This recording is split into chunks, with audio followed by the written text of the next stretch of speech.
Você quer começar a investir, mas não sabe como começar? Tem dificuldade de definir qual que é o primeiro passo para comprar a sua primeira ação? Então no vídeo de hoje nós trouxemos um convidado especial que vai te ajudar dando dicas e recomendações de como você pode começar a investir em ações.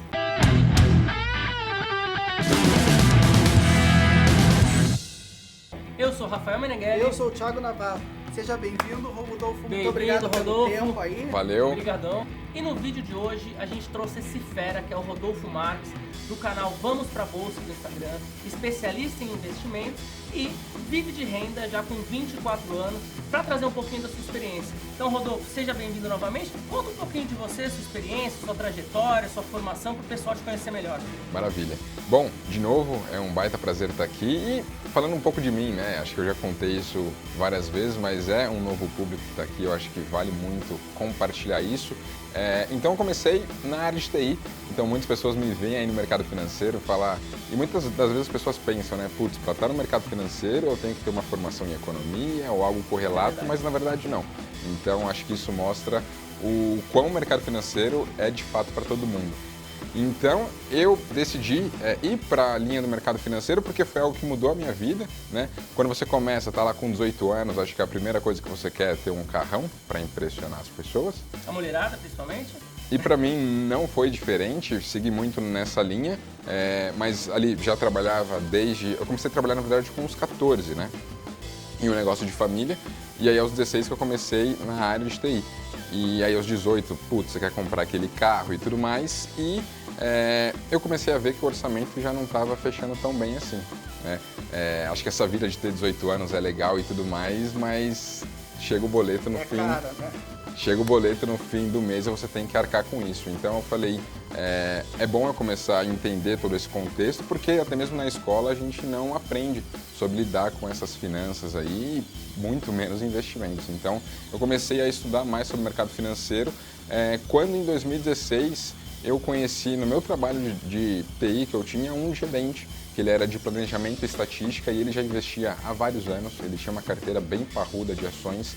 E aí ele mostrou um pouco do racional que ele tinha para fazer esses investimentos e mostrou também a possibilidade de se tornar sócio de grandes empresas a um baixo custo. Então, quando eu somei isso daí, o potencial de escala que eu teria investindo em grandes ações de grandes empresas e a possibilidade que eu tinha de fazer isso, que na verdade é uma baita possibilidade, né? Você saber que você pode se tornar sócio de um Itaú, de uma Renner, de uma Magazine Luiza, isso é sensacional e a baixo custo. Então, eu comecei a estudar mais o mercado financeiro e isso mudou a minha vida, porque quando você sabe que você tem um objetivo, você sabe para onde você está indo, você começa a moldar a sua vida. Então eu comecei a conscientizar mais a questão do meu orçamento, então eu tinha um orçamento mais parrudo, eu acho que é igual uma empresa, você tem que saber o quanto está entrando mensalmente para você, o quanto que está saindo, o quanto que está sobrando, disso que sobra, onde que você vai alocar, onde que você vai investir em você, onde que você vai investir para o seu futuro. Eu acho que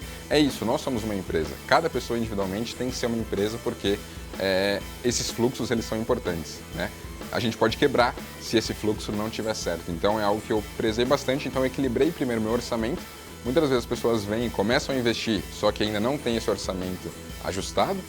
E aí, às vezes, está lá pagando um empréstimo de 15% ao ano, está pagando um financiamento de uma casa de 12% ao ano, o Selic está agora em 5,5% e ele está colocando em Tesouro Selic, ao invés de quitar essas dívidas e tudo mais. Mas, enfim, eu me conscientizei mais disso do orçamento e o meu mindset mudou. Então, eu costumo dizer que o mercado financeiro não é só a questão monetária, a questão de dinheiro, é a questão de mudança de mindset mesmo, porque os meus objetivos de vida mudaram. Então, eu comecei a poupar muito mais. É claro, não deixava de fazer aquilo que eu gostava, porque eu acho que a gente tem que ter um equilíbrio na vida, não adianta eu poupar tudo, poupar o cafezinho e não vou ter mais alegria nenhuma na vida, né? Eu acho que é importante a gente equilibrar tudo isso, mas eu comecei a poupar mais do meu 13º, por exemplo, como eu era assalariado, eventuais promoções que tinham ou bônus, eu não colocava isso dentro da minha vida, eu tentava viver ali tranquilo e tudo que vinha de excedente eu investia tudo isso e aliado toda essa questão de você conseguir poupar bem e conseguir investir bem, que eu comecei a estudar mais, fazer cursos e tudo mais, eu consegui alavancar esses resultados. Então, as pessoas vêm e falam, putz, você tem 24 anos hoje e já é independente financeiramente, mas eu comecei a trabalhar com 14. Muitas das vezes as pessoas hoje começam a trabalhar quando se formam na faculdade com 23, 24 anos na minha idade. Então, as pessoas não veem esses 10 anos aí de trajetória, mas eu acho que é importante isso. Você saber que você tem que investir bem, acho que isso é fundamental, mas não pode esquecer essa questão do orçamento, de ter uma vida financeira equilibrada. Agora, conta um pouquinho pra gente, Rodolfo, como foi a sua ideia, né, a sua iniciativa de criar o seu canal, Vamos Pra Bolsa? Conta um pouquinho, além do canal do Instagram, você também tem outros canais no YouTube, você tem também a sua página, conta um pouquinho pra gente. Isso aí. Então, o Vamos Pra Bolsa, ele veio da ideia de que eu gosto muito de compartilhar tudo aquilo que é bom na minha vida. Então, tudo que é bom e deu certo para mim, eu gosto de compartilhar com as outras pessoas para que, enfim, elas vão junto comigo, né? Isso não fique só comigo. E eu falava muito para a galera de investimentos, então acho que quando a gente fala do mercado financeiro parece que é um bichinho que te pica, né? E aí você só sabe falar dessa parada. Então você sai com os amigos, vai para algum lugar, parque, bar, enfim, você quer falar do mercado financeiro. E você não para de falar isso, quer falar com seus familiares, você quer falar disso. Então, até para aliviar eles dessa carga, eu falei, bom, acho que é melhor compartilhar com mais pessoas e ganhar mais escala disso. Porque muitas pessoas me perguntavam de investimentos também, e aí eu ficava igual uma tralha, repetia. Eu falei, bom, eu preciso ganhar escala nisso. E trabalhar com TI foi muito bom, porque eu tenho essa visão de escala, eu tenho essa visão de crescimento que TI te dá, só que esse lado financeiro também é interessante. Então eu consegui juntar essas duas casas e eu falei, bom, redes sociais está aí, é muito forte, deixa eu focar em uma rede social. E aí em 2018 eu vi que o Instagram estava em maior ascensão e eu via que as pessoas estavam usando bastante esses recursos, até o Facebook já tinha comprado, então ele estava muito mais enxuto, com muitas mais funcionalidades. Eu falei, bom, deixa eu começar aqui no Instagram. Só que eu tinha muita vergonha de aparecer. Eu acho que isso pode ser um entrave de muitas pessoas. É uma barreira inicial para muita gente, né? Que quer começar no Instagram, um canal no YouTube, né? E até mesmo eu gaguejava, então era complicado saber lidar com isso. Tanto de você aparecer, quanto você ter vergonha de você mesmo. Então foi bem complicado, tanto que no início eu fazia muito post, respondia stories só com texto. E aí, em fevereiro, eu atingi a minha independência financeira, então em fevereiro desse ano. Porque aí juntou PLs, as coisas que eu tinha, os investimentos. O que é PL? Só pra... PL é a participação nos lucros, tá? Então, para quem é aí assalariado, tá acostumado nesse contexto de CLT, é um meio da empresa te remunerar, tá? Então, você trabalhou nela, você participou nos lucros, né? Porque você ajudou a fazer todo esse lucro e é uma forma de você receber isso. Então, somando tudo isso, eu atingi a minha independência financeira. E nesse contexto, o que é?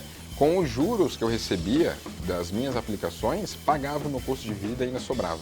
Então as pessoas às vezes pensam, nossa, ser independente financeiramente, você é milionário. Não, não é isso. Se o seu custo de vida é baixo, isso aí. Né? Se você administra bem, tem a reserva de emergência formada. Não expande. Foi o que você falou no começo, né? Se você cuidar de você mesmo, como se cuidasse de uma empresa, tá muito no caminho de você conseguir a liberdade financeira igual você conseguiu. Agora a gente entendeu um pouquinho do teu contexto, e a gente até fez a chamada no vídeo e tal, e tem muita gente lá que já conhece você. E eu queria falar assim, né? O desafio que a gente propõe para você aqui, né? Se você tivesse que dar 4 dicas, né, pro Rodolfo que começou lá, o que você faria agora com seus investimentos? Então, acho que a primeira dica é diversifique o seu patrimônio. Para mim, isso foi fundamental e isso é o que permeia ainda os meus investimentos, porque... E é uma gestão de risco, certo? Total, por mais que bolsa aí esteja pujante, a galera, nossa, eu vou investir em bolsa, eu acho que é fundamental ter ali uma parcela, por exemplo, em renda fixa. Eu coloco hoje 50% do meu capital em renda fixa para ter segurança e liquidez. Por mais que o mercado esteja melhor, que, enfim, esteja, você acaba adquirindo um patrimônio. Então, quando você está com 10 mil reais, 20 mil, eu acho que, enfim, um capital um pouco menor, é muito fácil você falar que está 100% em renda variável. É muito fácil. À medida que o seu capital, né? À medida que você vai crescendo e você vai evoluindo, você vê, bom, essa grana aqui que eu tenho, 300 mil reais, por exemplo, cenário hipotético, não dá para colocar 300 mil numa renda variável, diretamente, assim. Eu, pelo menos, não fico confortável com isso. Eu só vejo um Joesley Day aí, cai 10%, então é um carro, você perdeu um carro no dia, e eu não me sinto confortável com isso. Então, acho que o mercado financeiro você não consegue controlar o que acontece no mercado, mas você consegue controlar a sua exposição ao mercado. Então, quando você tem esse entendimento, acho que tudo fica muito mais fácil. Então, eu diversifico em renda fixa, eu diversifico até mesmo em renda variável, eu coloco ali em fundos imobiliários, eu coloco ali em ações, eu tenho proteções dentro da minha carteira, com ouro, por exemplo, com dólar, então isso me deixa muito mais tranquilo. E eu até falei pra galera, né, putz, fui viajar, estive lá em Nova York, Miami e tudo mais nesse mês, e eu pouco olhava minha carteira, porque eu tinha muita tranquilidade da forma que ela foi alocada, pela diversificação que eu fiz. E o próprio Ray Dalio, aí, que é um dos maiores gestores de Red Fund, ele falou que a diversificação é o último almoço grátis disponível. Então, é algo que eu prezo muito na minha carteira, ter diversificação, porque isso me deixa tranquilo. Uma segunda dica é entender o negócio que você está investindo. Então, muitas pessoas vão lá e não entendem o que está investindo. Vai lá e compra, por exemplo, uma Alpargatas da vida e nem sabe quais são as marcas que compõem a Alpargatas. Não sabe que tem Mizuno ali dentro, não sabe que não é só Havaianas. Então, a gente tem hoje muita informação na internet. Inclusive, todas as empresas listadas em bolsa, elas têm que ter uma área chamada de GRI, de relação com os investidores. Então, quer saber de uma empresa? Eu acho que não tem lugar melhor do que você buscar as apresentações institucionais que elas fazem, que elas apresentam a empresa para o público geral. Então, fala um pouco da história dela. Então, é uma historinha que está ali. Conta da história, conta das marcas, conta dos números. É claro, você não vai se guiar só com o que eles falam, né? É importante você buscar informação de fora também, mas se você não conhece nada da empresa, eu acho que isso é fundamental, porque as pessoas hoje têm muita facilidade, né? Vai lá no home broker, vai numa plataforma, coloca o código, comprou e está na carteira. Só que eles não querem entender o contexto que está por trás daquilo. Entender tanto da empresa quanto concorrentes, o market share que ela tem. Então, quando você entende todo esse contexto, isso vai te livrar de muitas frias. E você falou da área de RI, né? Então, acho que muita gente não sabe, mas as empresas hoje que têm uma boa governança, principalmente as empresas do novo mercado, elas têm essa área de RI e muitas delas têm um profissional para atender o pequeno investidor, para tirar as dúvidas. Você pode ir lá, tem um canal direto de comunicação, você pode mandar um e-mail e realmente falar com uma pessoa responsável por isso dentro da empresa, né? Isso aí, eu acho que isso é fundamental. Você tem que entender onde você está colocando o seu dinheiro. O próprio Warren Buffett fala muito sobre isso. Eu acho que faz total sentido. Às vezes as pessoas vão muito na euforia e se você entender onde está colocando seu dinheiro, acho que isso te livra de muitos prejuízos, dores de cabeça e noites sem dormir. Eu acho que também, como você falou da questão de governança, de conhecer o negócio, tem uma coisa que eu acho que a gente vai compartilhar contigo e deve ser a mesma coisa, que a terceira dica é investir em um negócio que dê lucro, não é isso não? Com certeza, eu acho que o preço de uma ação está muito relacionado ao lucro que ela proporciona ao acionista. Então, quando você compara as ações ao longo do tempo, se ela está crescendo é porque o lucro que ela está entregando é maior. Então, o próprio Benjamin Graham fala muito disso, né? Que num curto espaço de tempo, você pode ter muitas oscilações relacionadas a notícias e tudo mais. Agora, quando você pensa no longo prazo, pouco importa essas notícias, pouco importa o contexto, importa o quanto de lucro que essa empresa está gerando. Não dá para a gente analisar também um trimestre e levar um trimestre só em consideração. Acho que a gente tem que levar um espectro de tempo muito maior aí, pegar um ano, por exemplo, enfim. Acho que isso aí é fundamental. E a última dica? Cara, endividamento. Eu acho que isso é muito importante, né? Vai até muito naquilo que nós falamos do nosso pessoal, né? Então, para mim, um dos turning points da minha vida foi equilibrar meu orçamento. Então, saber tudo que estava entrando, tudo que estava saindo, o que eu tinha de dívida, enfim. Uma empresa é a mesma coisa. Então, tem várias empresas, por exemplo, no setor elétrico, que é um setor que historicamente ele é bem endividado, né? Para, enfim, fazer todas as concessões ali, todas as construções que tem que fazer, tanto para geração, transmissão, distribuição de energia. Só que tem várias empresas que, por mais que estejam no mesmo segmento, elas têm diretivas e governança diferente. Então, Tiet, por exemplo, é uma empresa que ela está no setor elétrico, muitas pessoas investem nela, mas eu particularmente não gosto porque eu acho ela muito endividada. E aí você pega, por exemplo, outras empresas ali, como em geração, a gente tem a Engie, que é uma empresa que está redondinha, ela é muito mais privada do que o estatal, então isso também ajuda bastante, né, nessa parte de governança dela, e ela tem um endividamento bem controlado. A gente pega, por exemplo, uma Energias do Brasil também, tem um endividamento bem controlado. Então, eu acho que isso é muito importante, porque se vem um cenário de crise, a gente está pensando agora no cenário que está tudo bem no Brasil, né? A gente está vivendo as mil maravilhas. Mas se vem um cenário de crise, uma empresa está muito endividada, cara, isso pode ser o fim para ela. esse contexto é muito complicado, então por isso que eu gosto, não é questão de, putz, uma empresa tem dívida, eu não vou comprar ela. Não, eu acho que ela tem que ser um endividamento controlado. É importante você comparar com os pares do setor também. Então, as pessoas aqui começam a ver que investir na bolsa não é, por mais que seja simples de você ir lá e comprar uma ação, não é tão simples de selecionar qual ação que você vai colocar na sua carteira. Então, acho que esse trabalho de você entender todo o contexto que está inserido e também analisar os concorrentes que tem, acho que fica muito mais fácil de você fazer boas escolhas. Muito obrigado pela presença, Rodolfo. Obrigadão, pelas dicas Rodolfo. para todos os nossos vídeos. E deixa as suas redes sociais para quem quiser continuar acompanhando ou começar a acompanhar o seu trabalho e toda essa parte de conhecimento e preocupação que você tem com as pessoas que querem começar a investir. Show de bola. Então, primeiro agradecer você, Rafa, Thiago, pela oportunidade de estar aqui. Eu acho que nós somos complementares nesse meio que nós estamos, então acho que a gente tem que unir forças para ajudar mesmo a galera. É um mercado muito pequenininho que nós temos, então quanto mais força juntos para a mesma direção nós fizermos para trazer mais pessoas para cá e agregar mais conhecimento, eu acho que isso vai ser fundamental.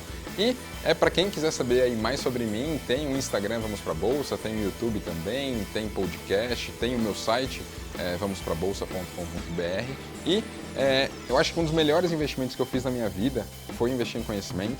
Então, às vezes as pessoas vêm aqui, você falando, nós conversando aqui no mercado financeiro e tudo mais, as pessoas às vezes pensam, nossa, acho que a melhor escolha que você fez foi investir em ações e tudo mais, mas se eu não tivesse conhecimento para isso, acho que eu não estaria aqui.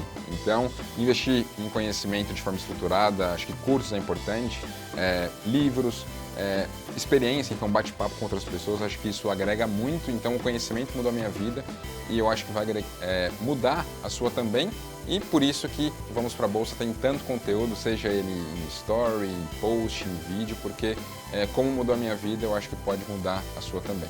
Obrigado, Rodolfo, pela sua participação novamente. E você que está assistindo, não deixe de dar um like aqui no nosso canal, ativar as notificações, se inscrever e também deixe seu comentário, seu feedback com sugestões aí de novos vídeos e temas para a gente trazer aqui no nosso canal. Muito obrigado e até o próximo vídeo.